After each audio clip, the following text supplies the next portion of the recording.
guys, welcome back to my channel. I've had a load of you in my comments and my DMs asking me for an everyday makeup look, so I thought I'd do that today.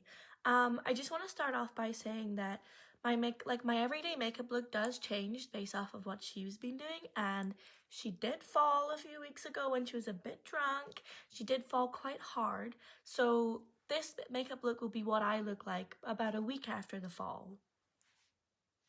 Okay, so to start my makeup off every day, I always reach for the red first. And this is just because the oxygen-rich blood is currently pooling under her skin. And oxygen-rich blood normally tends to be quite red and quite vibrant.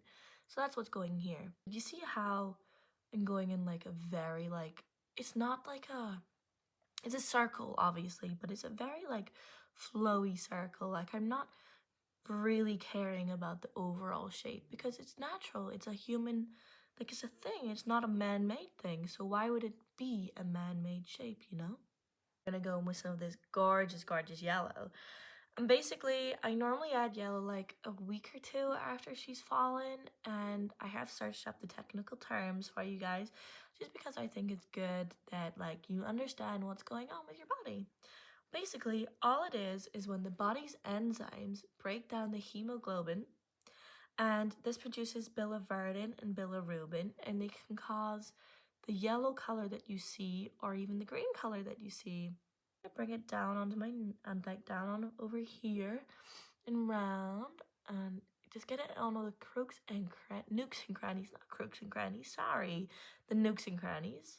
Now I'm gonna go with the green here, and I'm just gonna like go over this area and like down and round, and I'm just kind of creating a border for where I want the colors to go. Okay, I'm now gonna move on to blue, and I'm just doing it right around the edge of the green. And I'm just gonna like splutter it in a little bit more. Again, really going back to this like patting instead of swiping look. Okay, so I'm gonna go back to yellow, and it's how I said earlier, like I wanted to set like this original piece, not piece, but like area.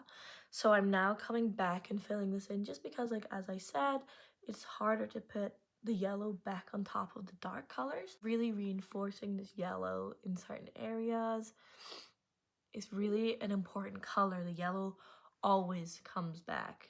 You know, your bruise will always be yellow. Won't always be any of the other colors, but it will always eventually go yellow. But I've just left that there because we're going to go in with some purples in a sec. We've now officially finished yellow. No more yellow, don't worry. We're going to go in with our purples now. They're my favorite thing to add, and it's sad because you don't always get purple in a bruise. As I said, like you'll always get a yellow or a red, but not always purple. Sometimes the purple can suggest like that there's been like popped blood vessels underneath the skin. Sometimes this can be a bad thing and you should probably go to the hospital, but also sometimes it means absolutely nothing. Like it really just depends on the severity of what's happened, and for me and her, nothing serious happened. We just fell over when we were drunk, and the popped blood vessels are tiny amounts of the bruise.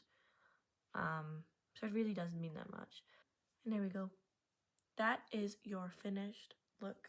This again is my everyday makeup for like a week or two after she's fallen, but I just think it is stunning. Like it's one of my favorite looks to do. So please let me know down in the comments down below if you want like maybe 3 or 4 weeks after the original bruise and the original falling, because I'd be more than happy to do that. But this is our finished look. I really hope you enjoyed the video today, guys, okay? Love you all. Bye.